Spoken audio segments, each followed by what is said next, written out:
Hello, xin chào tất cả các bạn. Hôm nay mình muốn chia sẻ đối với các bạn thêm một loại nước sốt. Hôm nay mình sẽ làm nước sốt mè rang để mà mình trộn salad các loại rau củ quả. Thì để làm cái nước sốt mè rang này thì các bạn sẽ chuẩn bị cho mình. Ở đây là sữa đặc. Đây là 25g mè trắng rang vàng. Ai thích ăn nhiều hơn thì sẽ tăng lên. Đây là chanh. Chanh thì mình chỉ sử dụng khoảng 2 muỗng canh nước cốt chanh thôi. Đây là nước tương, sốt mayonnaise và đây là bột nấm hương. Mình không có sử dụng bột ngọt cho nên là mình thay thế bằng bột nấm hương. Rồi bây giờ chúng ta sẽ cùng bắt tay vào thực hiện sốt mè rang để trộn salad này nhé. Rồi hôm nay mình sẽ làm lượng sốt mè rang dành cho liều lượng rau củ quả là từ 600g đến 1kg nha các bạn.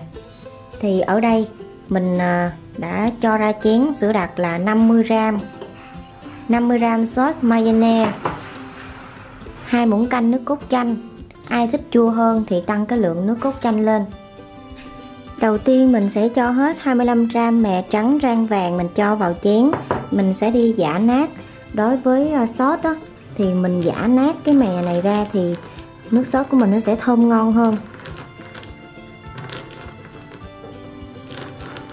Rồi sau khi mình đã giã nát cái mè rang này rồi, bây giờ thì các bạn sẽ cho ra một nửa.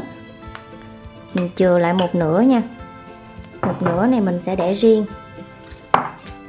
Rồi bây giờ còn một nửa, bây giờ mình tiếp tục mình pha nước sốt. Mình sẽ cho hết 50g sữa đặc vào đây. Mình sẽ đong bằng muỗng á, để cho những bạn nào mà không có cân thì các bạn cũng có thể làm được nha. Bây giờ mình sẽ sử dụng muỗng canh.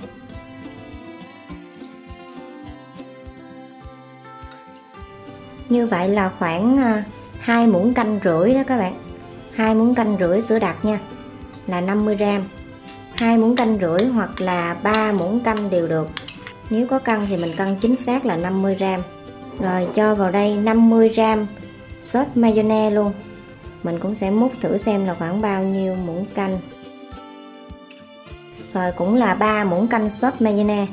Như vậy thì mình xin nói lại là 3 muỗng canh sữa đặc và 3 muỗng canh sốt mayonnaise nha các bạn. Hai cái lượng nước sốt mayonnaise và sữa đặc bằng nhau 1:1.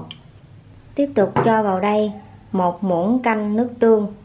Ai không thích ăn nước tương thì các bạn thay thế bằng muối. Đối với muối thì mình chỉ sử dụng một ít thôi. Ở đây mình sử dụng nước tương là 1 muỗng canh. Rồi tiếp tục cho vào đây 2 muỗng canh nước cốt chanh.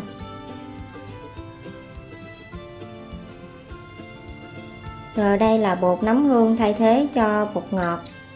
Mình sẽ cho vào đây 1/4 muỗng cà phê.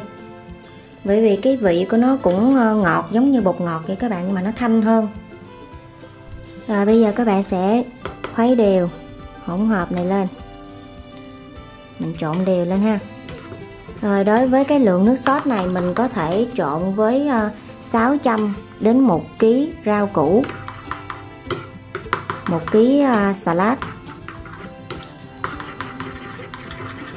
Đây là nước sốt mè rang trộn salad, ăn kèm với các món nướng, món chiên đều rất là phù hợp và giúp cho chống ngán đối với những cái món chiên, món nướng nha. Rồi như vậy là chúng ta đã hoàn thành xong sốt mè rang trộn salad rồi các bạn. Lý do mình chừa lại một nửa cái mè rang mình giã nát như thế này là khi mà mình trộn với rau á, rồi sau khi các bạn trộn nước sốt xong rồi các bạn sẽ rắc thêm cái mè rang này lên. Rồi rất là đơn giản nhưng mà rất là ngon luôn các bạn ơi. Hãy thử thực hiện để các bạn bảo đảm sẽ rất là hài lòng. Nó có cái vị chua chua nhẹ nè, rồi ngọt ngọt béo béo vì mình cho sốt mayonnaise đó. Và cái vị ngọt của nó là ngọt thanh chứ nó không có quá ngọt gắt, bởi vì mình sử dụng sữa đặc, mình thay thế cho đường. Nếu mà mình sử dụng đường thì nó sẽ không có cái vị ngọt thanh bằng với sữa đặc nha. Rất là ngon luôn. Rồi cái mùi thơm của mè rang á các bạn, nó khiến cho cái món salad của mình nó ngon hơn. Rồi mình chúc cho các bạn sẽ thành công Và nếu như các bạn cảm thấy yêu thích cái nước sốt này của mình thì đừng quên cho mình một like và đăng ký kênh để ủng hộ cho mình. Cũng như là các bạn hãy thử nghiệm và cho mình biết cảm nhận của các bạn về cái nước sốt của mình ngày hôm nay bằng cách là comment trực tiếp vào bên dưới. Mình sẽ dành thời gian nhanh nhất để mình phản hồi đến với các bạn nếu như các bạn có góp ý hoặc là thắc mắc gì đó. Một lần nữa cảm ơn tất cả các bạn đã theo dõi. Hẹn gặp lại các bạn. Bye bye.